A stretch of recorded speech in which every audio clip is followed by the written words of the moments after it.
So, you want to fly to Mars. Not in a movie, not in a game inside a real spacecraft, pointed at a red dot in the sky. In this briefing, I'm going to show you what that actually looks like, how you get picked, how the ship really works, what the journey does to your body and mind, what the landing feels like, and why the return ticket is not something you should ever take for granted.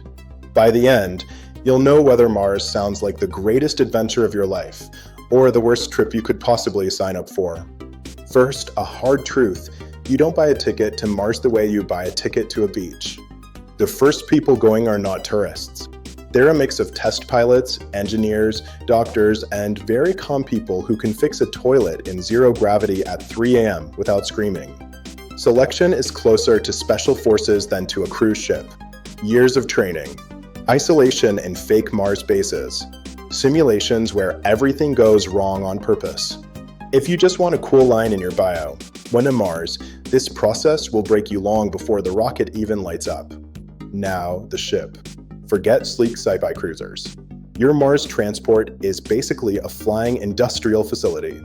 At the front, a small radiation-shielded habitat where you work, sleep, eat, argue, and make up with the same few people for months. In the middle, storage, food, water, oxygen, spare parts, and a ridiculous number of waste bags that can't just be thrown away. At the back, engines and fuel, maybe even nuclear, pushing very gently for a very long time. From the outside, it looks like cylinders and trusses bolted together. From the inside, it feels like a narrow, noisy corridor you cannot leave for half a year or more. So you launch.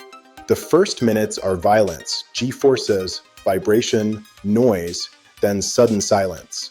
Earth falls away, the ship unfolds, systems check out, and one big engine burn throws you onto a precise path toward Mars. The trip takes 6 to 9 months. Every cubic meter is used. There is no real alone time. The air always smells like people, plastic, and metal. Your job becomes routine. Exercise so your muscles don't melt.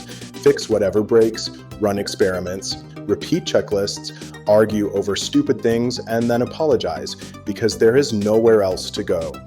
Outside the window, not much happens. The sun slowly shrinks and the emptiness gets bigger. Your body did not evolve for this. In microgravity, your muscles and bones start to weaken. Fluids shift toward your head, your face puffs up, your vision may change. Invisible radiation passes through your cells day after day. Not enough to cook you, but enough to matter over a lifetime. And then your mind. No fresh air. No rain. No real night, just human-made day and night cycles. The same faces, the same jokes, the same arguments, looping for months.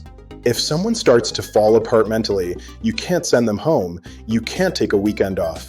There is no outside. The only way out is forward, to Mars. Eventually, Mars grows from a red star into a real world in the window. Now comes the part where missions love to fail: entry, descent, and landing. Mars has just enough atmosphere to cause trouble, shockwaves, heating, dust, but not enough to slow you down easily.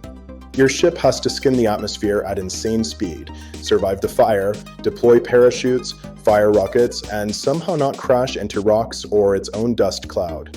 If the code is wrong or a valve sticks, your entire mission becomes a crater. Let's say you make it. Outside, you get minus 60 degrees Celsius, a thin CO2 atmosphere, dust in everything, and radiation that never really turns off. Inside the habitat, you get cramped bunks, constant noise from pumps and fans, strict schedules for air, water, power, food. Your job is not to enjoy a new planet. Your job is to keep you and your crew alive, build and repair systems, and run experiments so whoever comes after you has it slightly less hard. The Mars of the next few decades won't be a second Earth. It will be more like a dangerous construction site on the edge of a desert we barely understand. From Earth, your mission will look like epic live streams, hero scenes, and inspirational headlines. From your side, it will feel like a long, risky, exhausting shift that only a tiny number of humans will ever truly understand.